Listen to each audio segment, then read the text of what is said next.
বাংলাদেশের সবচেয়ে বড় ইউটিউবার কে? রাকিব হুসইন নাকি উমর অন ফায়ার? যদি সাবস্ক্রাইবার দিক দিয়ে বিবেচনা করি তাহলে হয়তো রাকিব হুসাইন বাংলাদেশের সবচেয়ে বড় ইউটিউবার হবেন, কারণ তার এই বর্তমানে তার যে চ্যানেল আছে রাকিব হুসাইন, সেই চ্যানেলটিতে 20 মিলিয়ন প্লাস সাবস্ক্রাইব আছে। আর যদি উমর অন ফায়ারের দিক দিয়ে বিবেচনা করি সাবস্ক্রাইবের দিক দিয়ে হয়তো উমর অন ফায়ার খুব কমই সাবস্ক্রাইব আছে, কারণ তার চ্যানেলে টোটালে 4 মিলিয়নের প্লাস সাবস্ক্রাইব আছে। আর যদি অডিয়েন্সের দিক দিয়ে বিবেচনা করে তাহলে উমর অন ফায়ারের অডিয়েন্স মানে আগুন। তো আর রাকিব হুসাইনের অডিয়েন্স সম্বন্ধে আমার কোনো ধারণা নেই, কারণ রাকিব হুসাইনের ভিডিও আমি তেমন দেখিও না।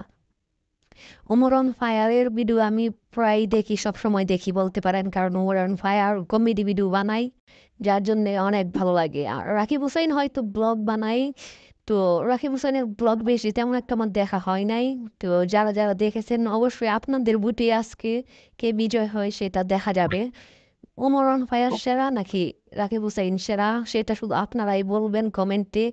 আর যদি ওমর অন ফায়ার এবং রাকিব হুসাইনকে নিয়ে আরও কোনো ভিডিও চান তাহলে অবশ্যই জানাবেন।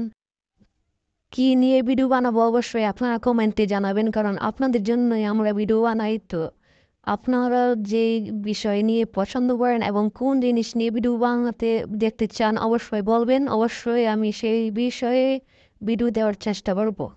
তো ভালো থাকুন, সুস্থ থাকুন এবং চ্যানেলটির সাথে দেখুন। ধন্যবাদ।